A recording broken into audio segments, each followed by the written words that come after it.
So in a video I did a couple of days ago, I talked about how Donald Trump wants to colonize Gaza. Yes, kick the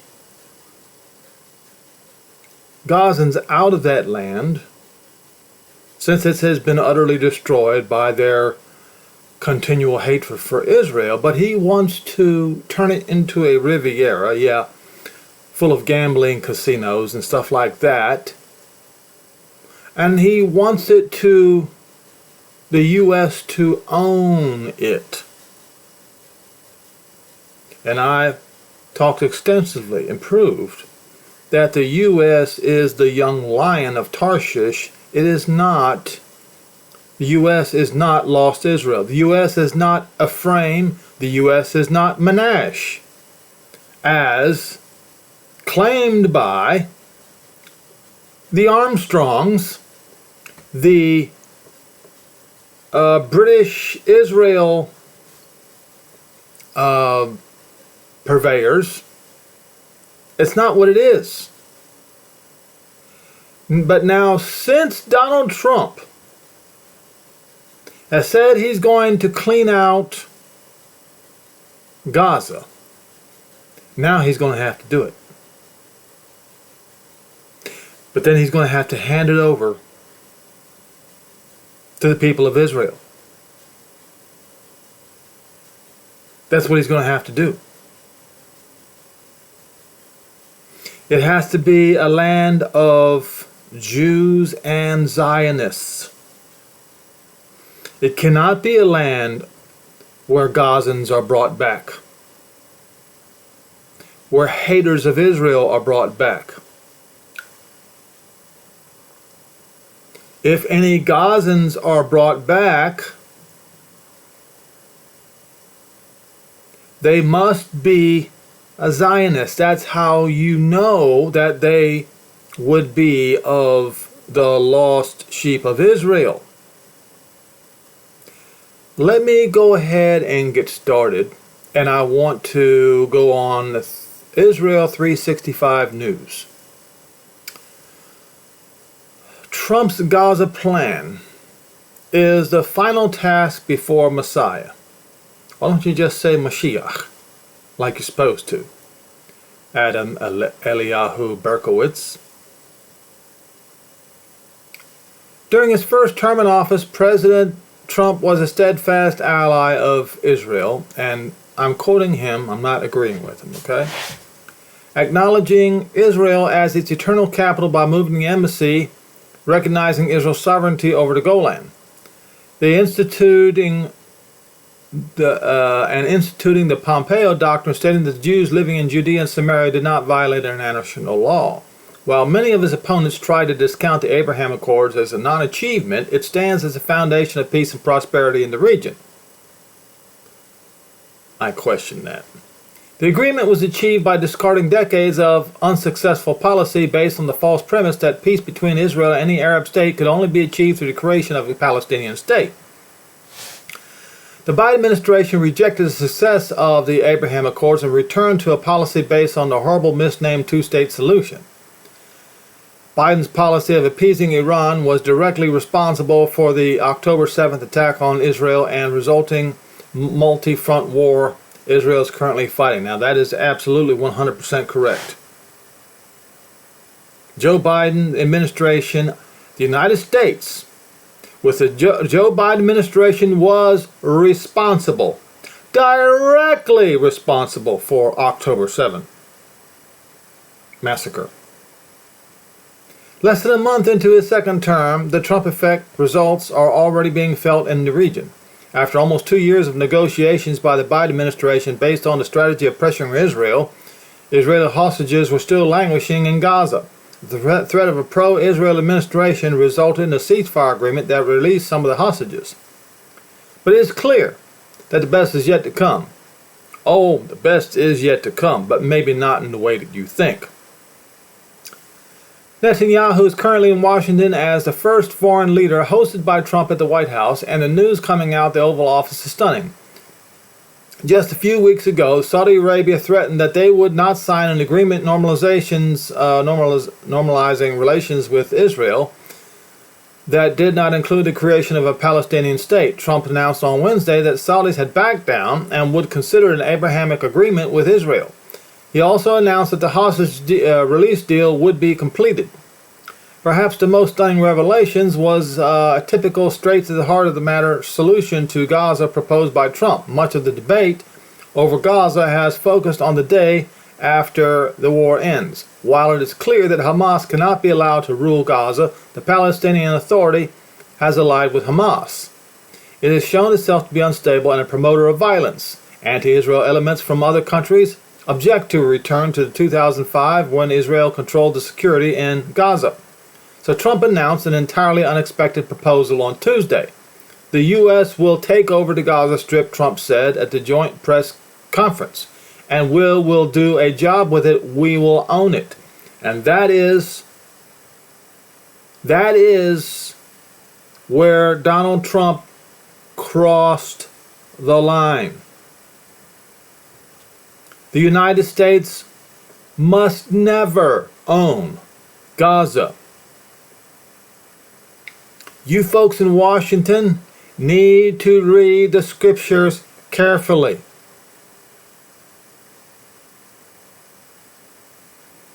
We will be responsible for dismantling all the dangerous unexploded bombs and other weapons on the site, for getting rid of the destroyed buildings, leveling it out, and creating an economy development that will supply unlimited numbers of jobs and houses to the people of the area, Trump said. Oh yes, now you must do that.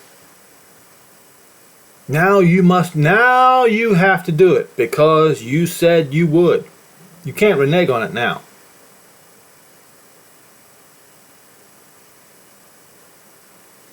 The president said the Palestinians have no alternative but to leave the big pile of rubble that is Gaza and voluntarily relocate to one or more countries with humanitarian hearts. We've got to do something different. You just can't go back. If you go back, it's going to end up the same way it's been for 100 years, he said, adding that other regional leaders backed his idea. It should not go through a process of rebuilding the occupation by the same people that have lived there and died there and lived a miserable existence there, Trump said. He described his vision as in which the people of the world... No. The people of the world are Romans. Would settle Gaza once the U.S. finishes... No. Not the people of the world. Jews and Zionists. Jews being of the house of Yehuda and Zionists being of the lost sheep of the house of Israel. And while that Palestinians could be among them, there's only one. Let me explain something here about this Palestinian being among them thing. The only way a Palestinian, as they say, could be among them is if this Palestinians, and there are some among them, and I have proof, who were kidnapped by the Palestinians, who were kidnapped by the Arabs, and then had children among the Arabs and lost their identity.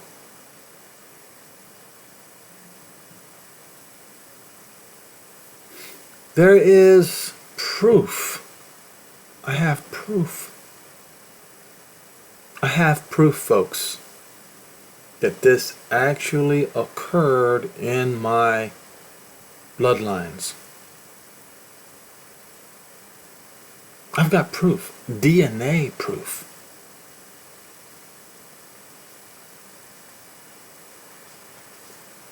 But I'm just trying to make this thing crystal clear. And I'm going to go to a scripture that points all this out. He said Palestinians can be among them. That's the only way. as I've showed you. The site of the Mediterranean will become an international hub. I don't want to be cute. I don't want to be a wise guy, he said, adding that Gaza could become the Riviera of the Middle East. Is he suggesting with a bunch of casinos? He better not. Because we know what kind of developments he develops. This could be something so magnificent. He admitted the U.S. troops could be sent to the area if necessary. My point is, now he's going to have to put the money where his mouth is. You have to follow the scripture. You cannot claim ownership of it. If you cross that line, curses will come in ways that you do not expect. I think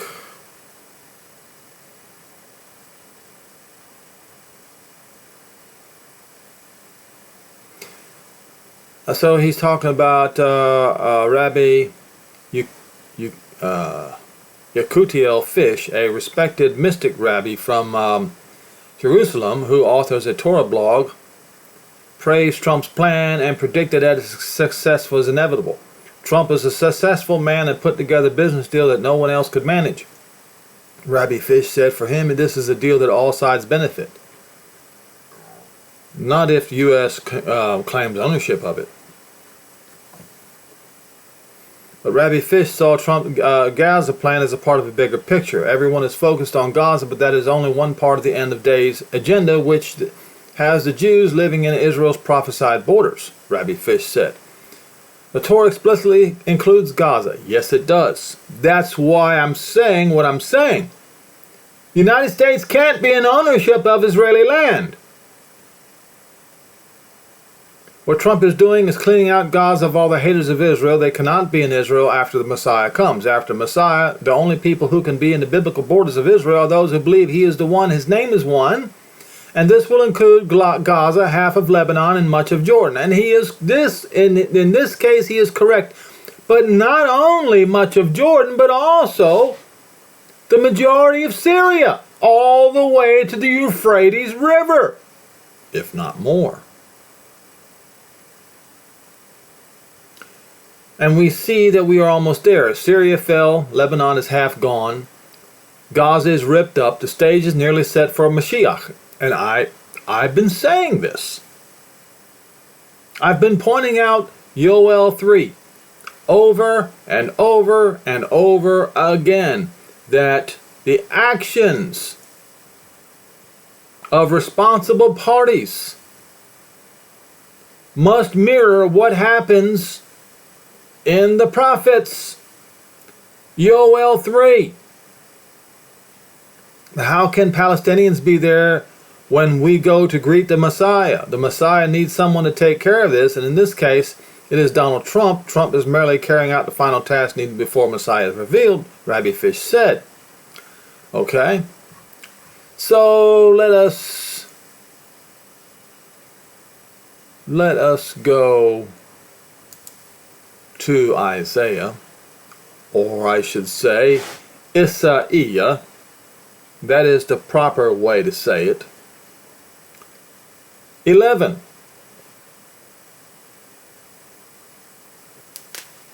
There shall come forth a rod out of the stem of Jesse, and a branch shall grow out of its roots, and the Ruach, not the Spirit, of Jehovah, not the Lord, shall rest upon him, in the Ruach of wisdom and understanding, the Ruach of counsel and might, the Ruach of knowledge and of the fear of Jehovah.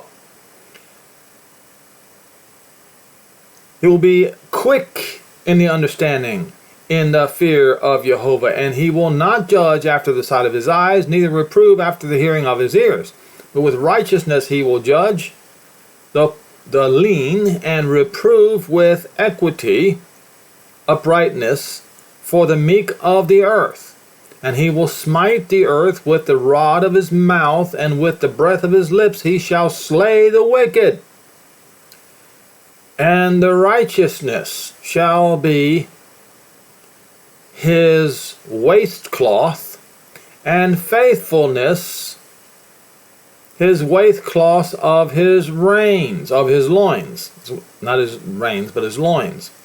The wolf shall dwell with the lamb, and the leopard shall lie down with the young goat, and the calf and the young lion, and the fatling together, and the little child shall lead them.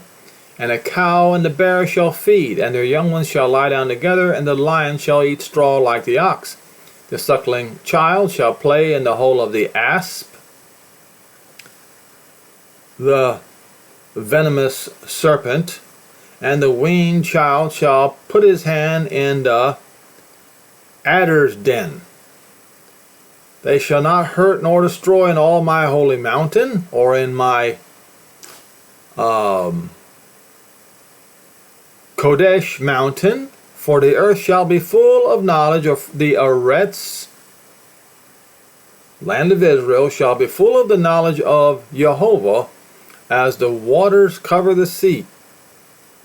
And in that day there shall be a root of Jesse, which shall stand for a sign of the people.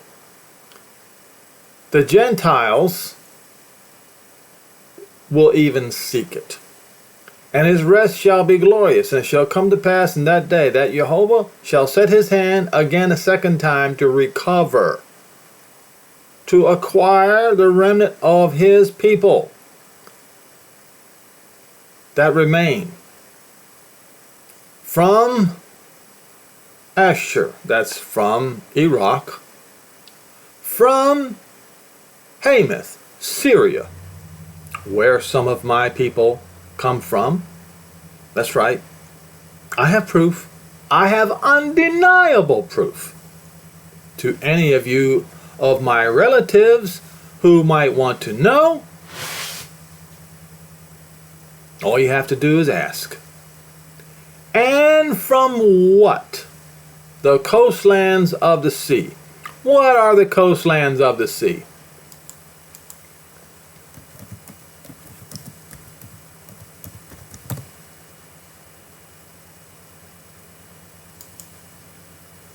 Right here. This is the coastlands of the sea. Rome. The Roman Empire.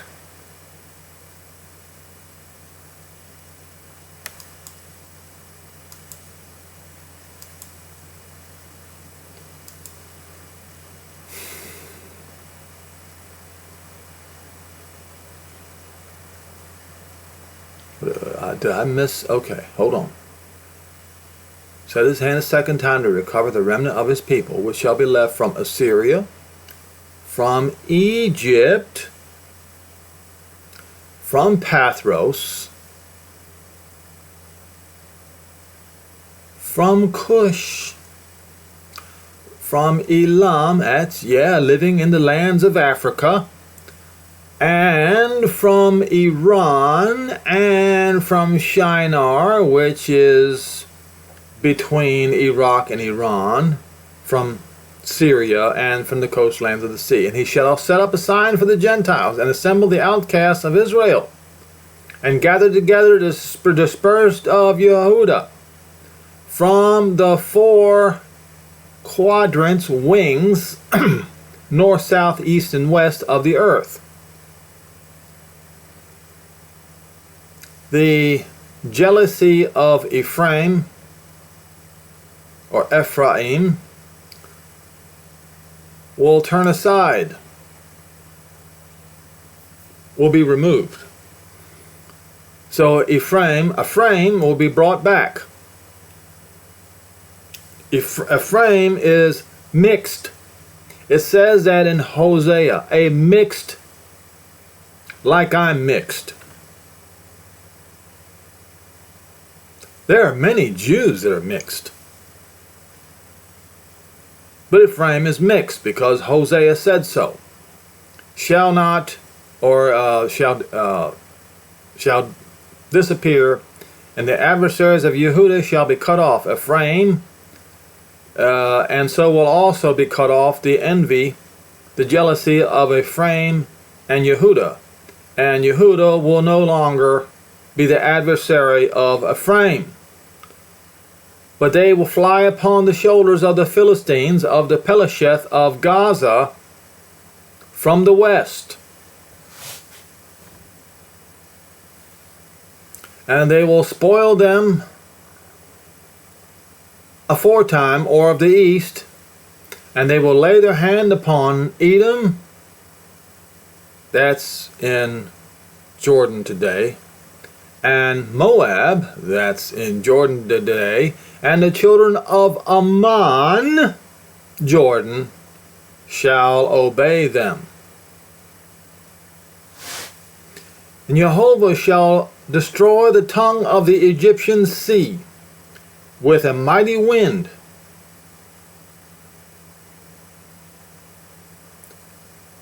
With the Ruach, the mighty wind from his mouth, and he will shake his hand over the river, and he will smite it into 7 streams, and make men to be able to go dry shod.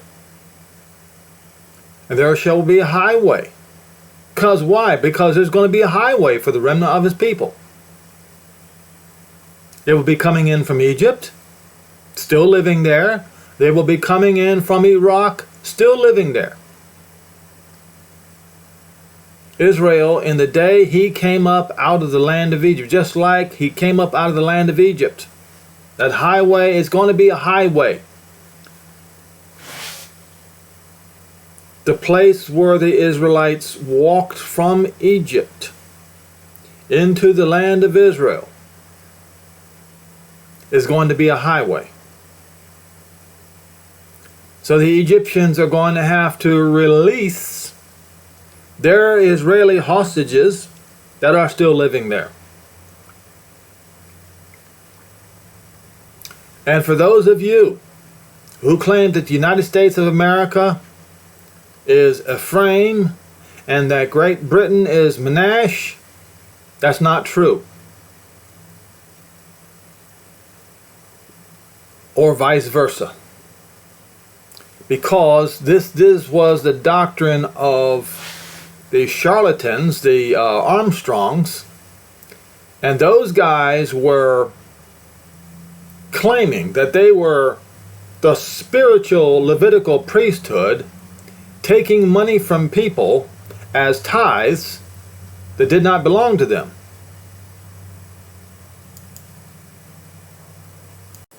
And you cannot trust anything thieves like them say. You just can't do it. You have to trust what the prophets say. And that is why we're going to go to Ezekiel 36. Prophecy to the mountains of Israel. So this is prophecy to the lands of Israel. He is speaking to the land, not to people. And then in the next chapter, you're going to see why. Verse 1. You son of man, prophesy unto the mountains, the hill countries of Israel, and say to the hill countries of Israel, hear the word of Jehovah. Says Adonai Yehovah, because the enemy has said against you, aha, even the ancient places are ours in possession. I just told you, I just showed you and told you that Joe Biden, President of the United States of America, was directly responsible for the October 7 massacre of Jews. I've also showed you that the United States of America was also directly responsible for the eugenics mentality of the Germans that caused the Holocaust. I have showed you that many times. You cannot say that the United States is a friend of Israel at all. And now you say that, Donald Trump, that you want to take possession of Gaza, land that the Philistines have stolen from Israel? Because the enemy has said, aha, even the ancient high places are ours in possession.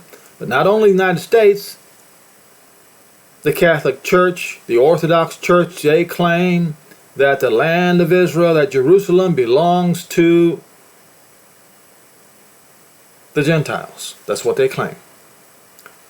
For this reason, prophesy and say, says Adonai Yehovah, because they have made you desolate and swallowed you up on every side, that you might be a possession unto the rest of the heathen, the Gentiles. You are taken up in the lips of talkers. Yap, yap, yap. And are the infamy of the people. Therefore, you mountains of Israel, listen to the words of Adonai Yehovah.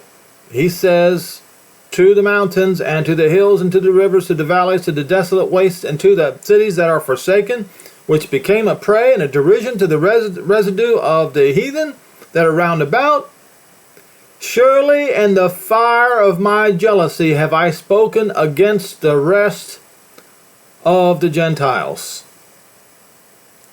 The remainder of the Gentiles, against all Edom,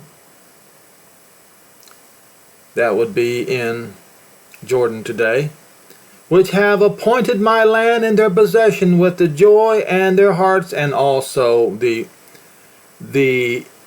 East Philistinians, with their despiteful minds to cast it out for a prey. Prophesy therefore concerning the land of Israel, and say unto the mountains, and to the hills, and to the rivers, and to the valleys, says Adonai Yehovah, behold, I have spoken in my jealousy and in my fury, because you bore the shame of the Gentiles. Therefore, says Adonai Yehovah, I have lifted up my hand, and the Gentiles that are around you, they shall bear their shame. But you mountains of Israel, you shall shoot forth your branches and yield your fruit to my people of Israel, and they are near to come. I will turn back to you, and you will be tilled and sown, and I will multiply men upon you, all of the house of Israel, even all of it, all the house of Israel. And the cities shall be inhabited, and the waste shall be built. And I will multiply upon you man and beast, and they shall increase and bring your fruit, and I will settle you after your former state, but will do better unto you than the first time. And you shall know Yehovah. I will cause men to walk upon you, my people Israel, and they shall possess you, and you shall be their inheritance, and you shall no more henceforth be bereaved of them.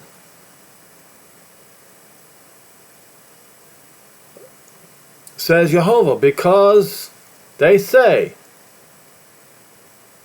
that the land eats up men and is bereaved the Gentiles. You shall no more devour men, nor bereave any more, says Adonai Yehovah.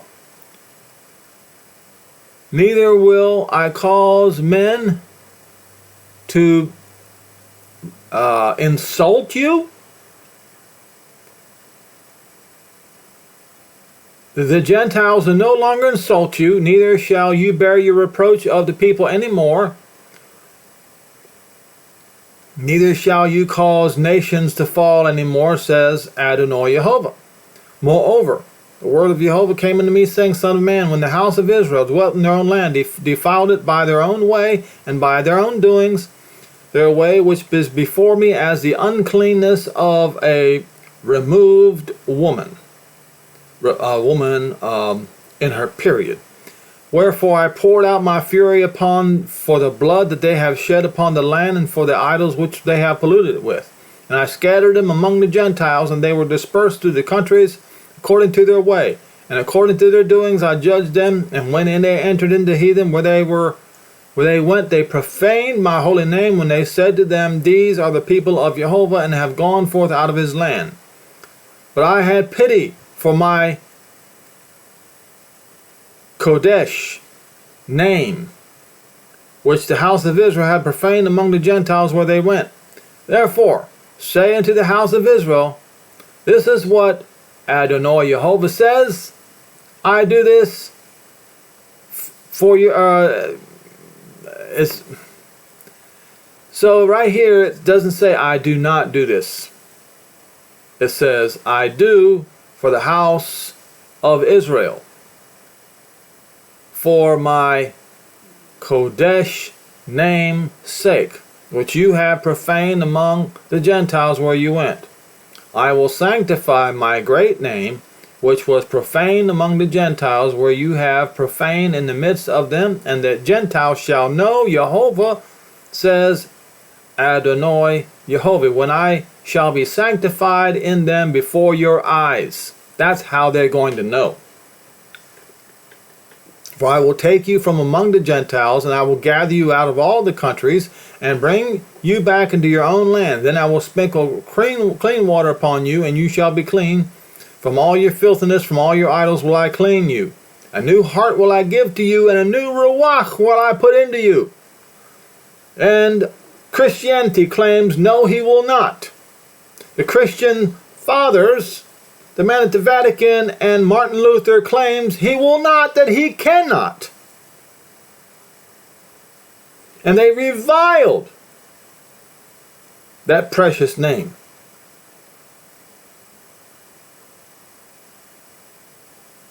Okay, so he says, I will accomplish this, says Adonai Jehovah, and be it known unto you. Be ashamed and confounded for your sakes, O house of Israel. Now, let us go to then the next chapter, and you're going to see how he's going to do it. What I'm telling you, no matter what your preacher says, no matter what a president of the United States says, I don't care how much you like him, he must follow the words of the prophets carefully. And if he deviates from it, he's going to find himself cursed. Valley of Dry Bones. I did a video on that not that long ago, proving it that this is for the people of Israel, not the church. The hand of Jehovah was upon me, and carried me into the ruach of Jehovah, and set me in the midst of a valley which was full of bones, and caused me to pass by them round about. And behold, there were very many open in an open valley, and they were very dry. And he said unto me, Son of man, can these bones live? And I answered, Adonai Jehovah, not Lord God.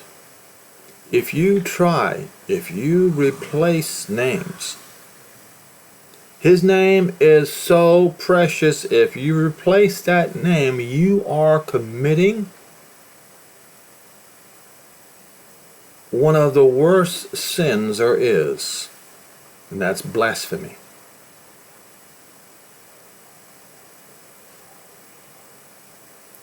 He say unto me, Prophesy upon these bones, and say unto them, O ye dry bones, hear the word of, not the Lord, but Jehovah.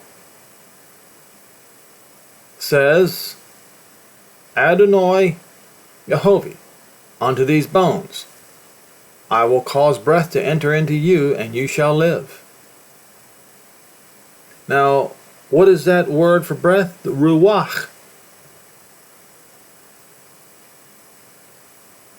That is the movement of wind. It is also the words that come out of the mouth of Jehovah. To enter into you, and you shall live. I will lay sinews upon you, and will bring flesh upon you. Yeah, that's real. That's not figuratively speaking, folks. And will cover you with skin, and put breath in you, and you shall live, and you shall know Jehovah. So I prophesied as I was commanded, and as I prophesied there was a noise, and behold, a shaking, and the bones came together, bone to bone, and when I beheld, and the sinews and the flesh came up upon them, and the skin covered them above, there was no breath in them. And then he said unto me, prophesy unto the wind. Prophesy, son of man, and say to the wind, says Adonai Jehovah, come from the four winds' breath. And that is meaningful right there. Pay attention. I'm telling you, pay attention. Do not screw with the words of the prophets. Come from the four winds, O breath, and breathe upon these slain, that they might live. So I prophesied as he commanded me, and the breath came into them, and they lived, and they stood upon their feet, an exceeding great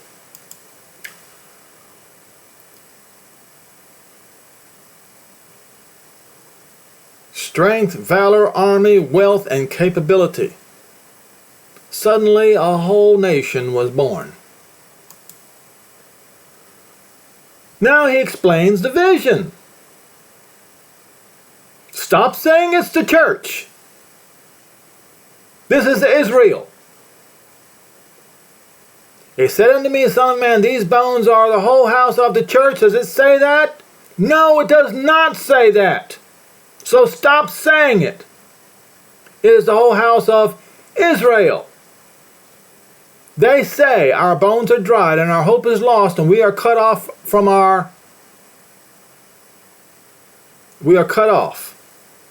Therefore prophesy and say unto them, says Adonai Jehovah, my people, I will open your graves and cause you to come up out of your graves and bring you into heaven?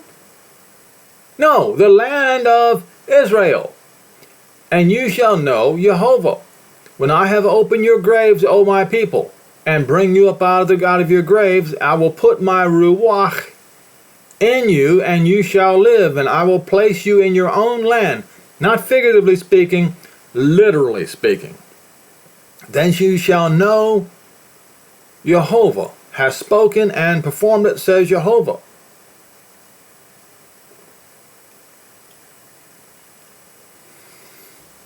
The word of Jehovah came unto me again, saying, moreover, you son of man, you take one stick, and write upon it for Yehudah, and the children of Israel that are with him. You take another stick, and write it upon it for Joseph, the stick of Ephraim, and for the house of Israel that are with him, and join them into one stick, and they shall become one in your hand. And when the children of your people shall speak unto you, saying, please show us what you mean by this, say unto them, Jehovah, Adonai Jehovah says, behold, I will take the stick of Joseph, which is in the hand of Ephraim, and the tribes of Israel his fellows. That would be the lost 10 tribes. And will put them with him, even with the stick of Yehudah, and make them one stick. And they shall be one in my hand, and the sticks wherein you write shall be in your hands before their eyes. And say unto them, listen carefully. Thus says Adonai Jehovah, behold, I will take the children of Israel from among the Gentiles. From among the Gentiles. So the lands where Israel lives among the Gentiles are graves as well. Not just the graves that are in the ground. No, not just them. But the lands where we live in today are graves. Where they be gone, and I will gather them on every side and bring them into their own land, and I will make them one. in the land upon the mountains of Israel.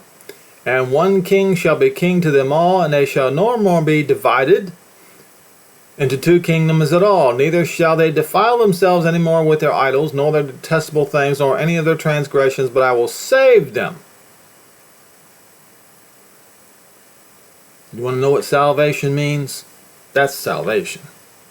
Out of all of their dwelling places, where they have sinned, and will cleanse them, so that they might be my people, so that it shall be my people, and I will be their Elohim. And it says, David, my servant shall be king over them. That would be Ben David. That would be the royal line of David. Shall be king over them, and they shall have one shepherd, and they shall walk in my judgments. And we just read in, was it either Isaiah 11 or Ezekiel 36, can't remember which one it was, about that root of Jesse. That's the David, the root of Jesse he's speaking of.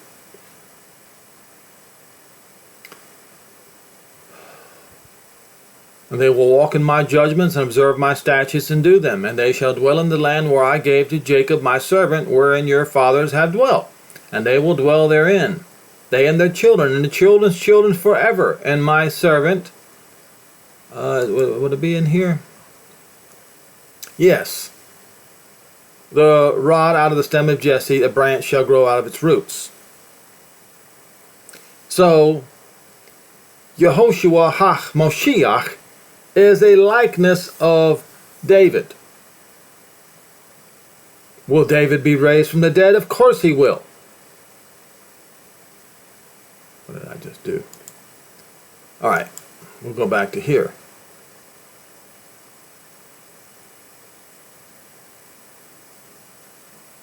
Moreover, will I make a covenant of peace with them, and it will be an everlasting covenant with them. Now, the Christians today say this covenant of peace is what the Antichrist is going to do. This is what they say.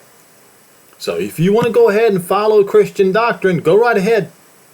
But that's not going to stop Jehovah from doing his will for Israel's sake, and for his holy name's sake, or for his Kodesh name's sake. Everlasting covenant with them, and will place them and multiply them, and will set my sanctuary, my holy place, in the midst of them forevermore. So you see, the place where the Al-Aqsa Mosque and all of that is going to have to be removed. My tabernacle shall be with them, and I will be their Elohim, and they will be my people. And the Gentiles shall know Jehovah sanctifies Israel. When my sanctuary, his throne, shall be in the midst of them forevermore. See, Christians don't believe this. They don't believe that Jehovah's tabernacle, that Jehovah's throne is going to be in the land of Israel, in Jerusalem, at the Temple Mount forever. They do not believe that. So are you a Christian, huh? Do you believe the Christian lie? Donald Trump is a Christian. Now, what is he going to do? Is he going to try to steal Gaza for himself? Remember, the two witnesses are going to go to Tarshish first to bring all Israel home. There are two scriptures that indicate this. And why? Because Tarshish is the great lion of the Gentiles. And he goes for the great one first. The two witnesses will go for them first. There will be no rain. 3.5 years of no rain upon the whole earth. And the two witnesses are going to come and bring plagues with them to force the Gentiles to bring all Israel home. I will go to one more chapter and then I think I will close.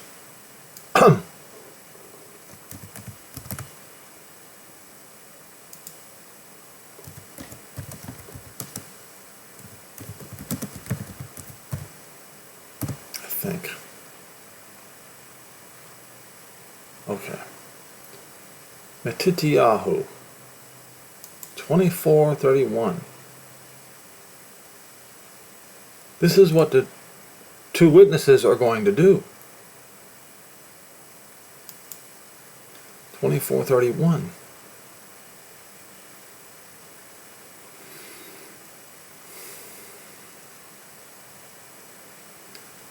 On the flip side, after Israel's tribulation, the sun shall be darkened, and the moon shall not give her light, and the stars shall fall from the sky, and the powers of heaven shall be shaken, and there shall be a sign of the Son of Man in the sky, and all the clans of the earth shall be cut off.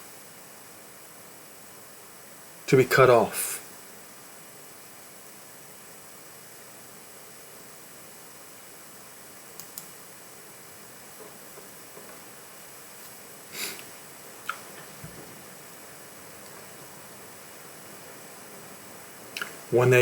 They shall see the Son of Man coming in the clouds of the sky with the power and great glory, and they shall see, then he will send his, not angels, his messengers.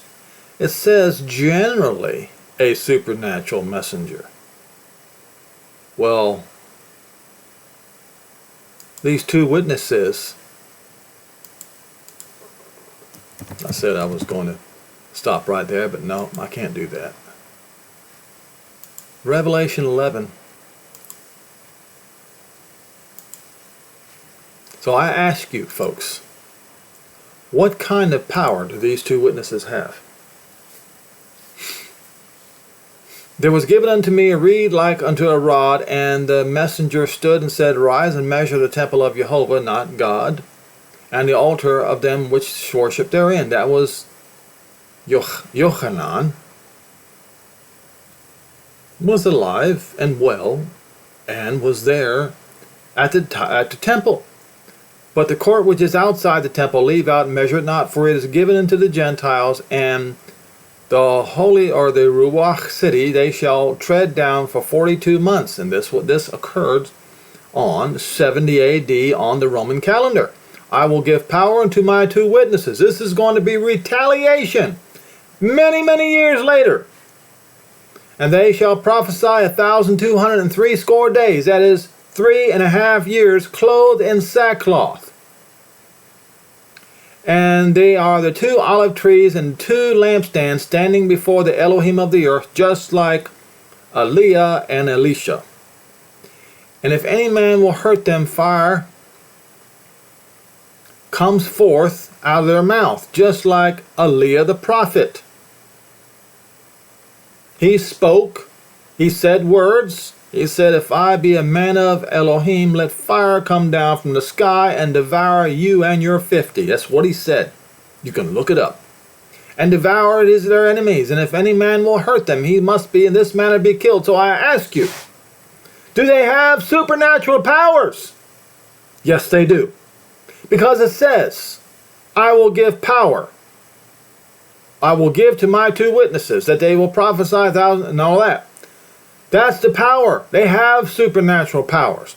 They have the power, supernatural power to shut the sky, that it rain not in the days of their prophecy, and have the power over waters to turn them into blood, and to smite the earth with all plagues as often as they will.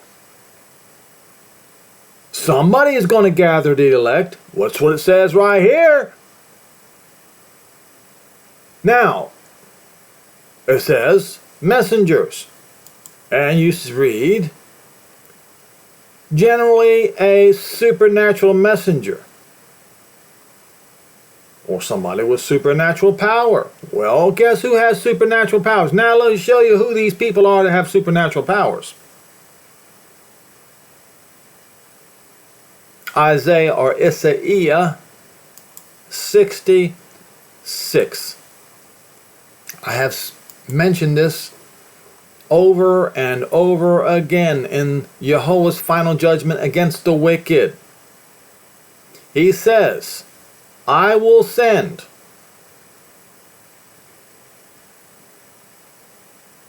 fugitives,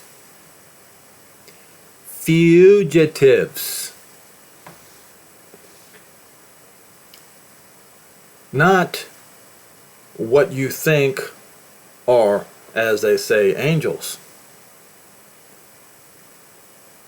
But they will have power and authority. He's going to send fugitives. He's going to send them to the Gentiles. And where are they going to go first? To the young lion of Tarshish. To Tarshish. Pul and Lud, the bow, Tubal, Greece, and Europe. The Roman Empire. To hear my fame. He's going to send them to hear my fame, to see my glory, and those fugitives shall declare my glory to the Gentiles, and those fugitives shall bring all your brethren for an offering unto Jehovah. You say the elect is not Israel.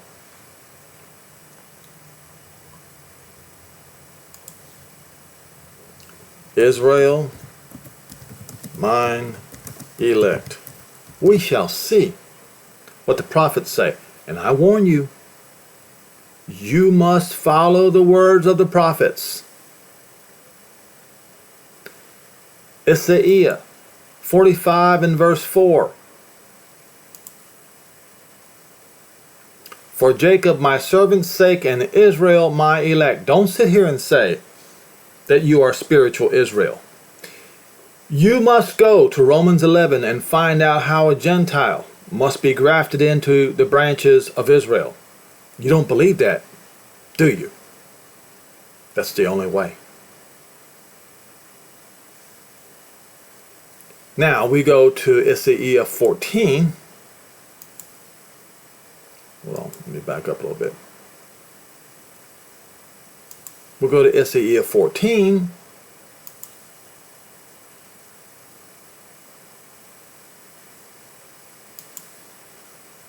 And this chapter backs what I'm saying up. For Jehovah will have mercy on Jacob, and he will choose Israel, and set them in their own land, and strangers, Gentiles, will all of them do it? No.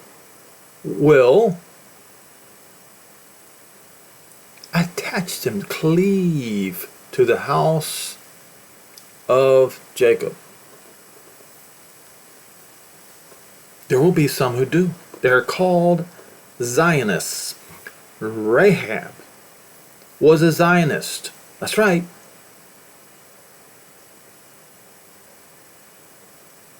Ruth was a Zionist. But she was as they would say today, a Palestinian.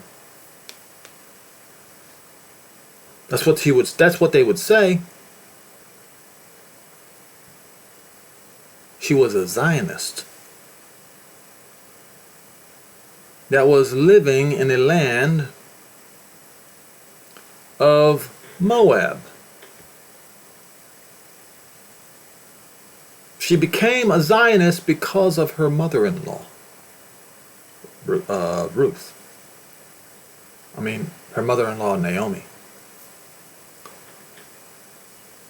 And the Gentiles are going to take Jacob and bring them to their own land, and the house of Israel shall possess the land of Jehovah, and the Gentiles will be servants and handmaids, and they will take, how? How is this going to happen? They're going to take captives whose captives they were, and they will rule over their oppressors. So I'm telling you right now, this is how it's going to happen, because the prophets say how it's going to happen. You cannot insert your narrative in there. If you do, Cephas says that you are cursed if you do.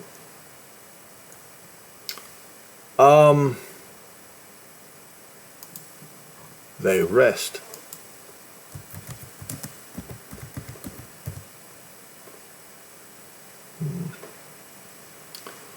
Let's see. Hard to be understood.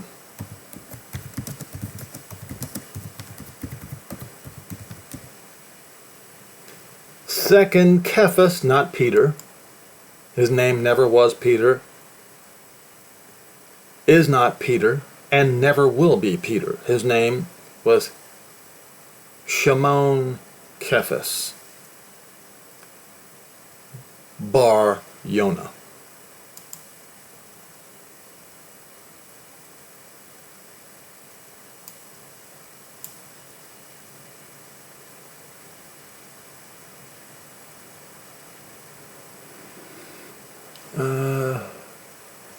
Wait a minute.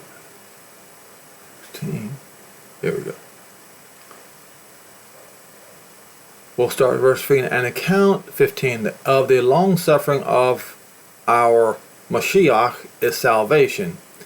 Just like our brother Paul, according to his wisdom, has told you these things by writing to you. He also, in all his epistles, speaking in them of these things, especially in Romans 11, which you Gentiles refuse to believe. You refuse to believe. It's the whole of Romans 11 speaks of this, but especially Romans 11, verse 25, 26, 27, 28, in which some of these things are hard to be understood by those who are unlearned. So if you have a hard time understanding it, he's talking about you. So you unlearned that have a hard time understanding the words of Paul in Romans 11, let me tell you what Cephas says about you. You are unstable, and you wrestle, you twist the words, just like they do all the other scriptures, and you do it to your destruction. So if you have trouble with Romans 11, in verse 26, you are a twister of the words of Paul, and you are a twister of the words of the prophets, and you are doing this to your own destruction. So let that be a warning to each and every one of you. You must diligently follow the words of the prophets carefully, and you need to read Romans 11, especially 26, and don't you dare say that that particular salvation is for somebody else except for Israel. Otherwise, this destruction that Shimon Cephas spoke of is going to happen to you.